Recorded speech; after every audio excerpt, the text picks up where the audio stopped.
அனைவருக்கும் வணக்கம்.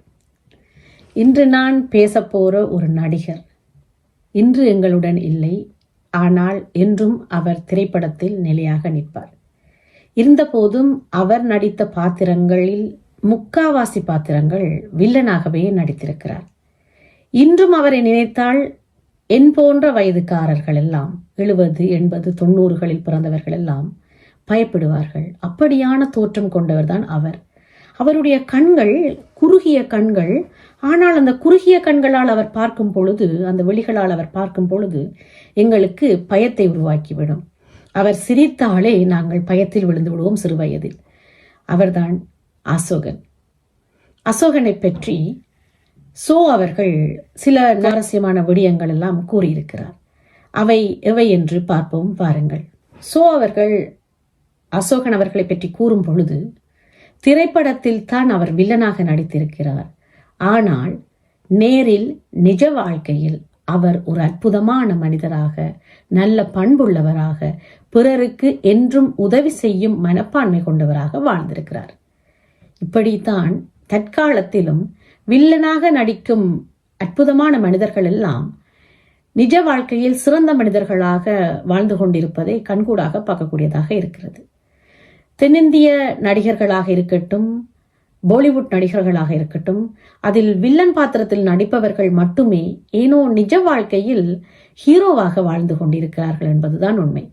ஹீரோவாக நடிப்பவர்கள் எல்லாம் வாழ்க்கையில் ஹீரோவாக வாழ்ந்து விடுவதில்லை, ஆனால் வில்லனாக நடிப்பவர்கள் எல்லாம் ஹீரோவாக அன்றும் இன்றும் வாழ்ந்து கொண்டிருக்கிறார்கள் என்பதுதான் உண்மை. அதில் ஒருவர்தான் அசோகன் அவர்கள். அவரை பற்றிய சுவாரஸ்யமான விடயங்களை வாருங்கள் இன்னும் பார்த்துவிட்டு வருவோம். அசோகன் எம்ஜிஆர் அவர்களை வைத்து நேற்று இன்று நாளை என்ற ஒரு திரைப்படத்தை தயாரித்திருக்கிறார். அந்த படம் சரியாக ஓடவில்லை என்று, தன்னை எல்லோரும் ஏமாற்றி விட்டார்கள் என்று, அந்த படத்தில் நடித்தவர்கள் நடிக்காதவர்கள் என்று அத்தனை பேரையும் திட்டி தீர்த்தாராம் அசோகன். அவர்கள் முதலில் அசோகன் கோவப்பட்டது அன்றுதான் என்று கூறியிருக்கிறார்.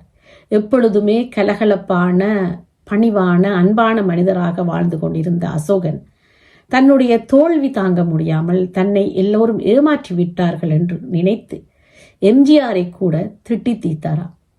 முதல் நாள் ஷோ சரியாக ஓடவில்லை, இரண்டாவது நாள் ஷோ சிறப்பாக ஓடி நேற்று இன்று நாளை திரைப்படம் வெற்றிகரமாக முடியவே அவர் செலவழித்த பணத்துக்கு மேலாக பணம் வந்து சேர்ந்தது அசோகனுக்கு.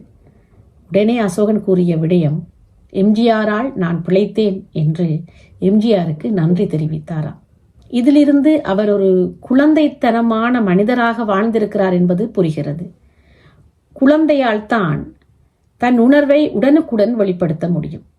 அன்போ, கோபமோ, அழுகையோ ஒரு குழந்தையால் தான் அப்படி வாழ்ந்துவிட முடியும். மனிதனால் ஒரு வயதுக்கு மேல் வளர்ந்து விட்டால் தன்னுடைய அத்தனை உணர்வுகளையும் மனதுக்குள் அடக்கி வைத்து கொண்டு வெளியுலகத்துக்காக நடிப்பவர்கள்தான் நாம் அனைவருமே. ஒரு சிலர் மட்டுமே வளர்ந்த பின்னும் குழந்தைகளாக வாழ்வது சரியான அரிதாக இருக்கும். அப்படி வாழ்பவர்கள் நிஜமாகவே ஒரு நல்ல குணமுள்ளவர்கள், இறைவனால் ஆசீர்வதிக்கப்பட்டவர்களாக மட்டுமே இருக்க முடியும். அதில் அசோகனும் ஒருவர் என்று கூறுகிறார் இயக்கிய உண்மையே உன் விலை என்ன என்ற திரைப்படத்தில் அசோகன் வில்லனாக நடிக்கிறார். அசோகன் முத்துராமனை சுட வேண்டும். சுடப்படும் முன்னெடுத்த காட்சியில் அவர் தன்னுடைய துப்பாக்கியை ஹோட் பாக்கெட்டில் வைப்பதற்கு பதிலாக ட்ரௌசர் பாக்கெட்டுக்குள்ள வச்சிட்டார். ஷூட்டிங் தொடங்கிட்டது, காட்சி ஆரம்பமாகிறது. முத்துராமனை அசோகன் சுட வேண்டும்.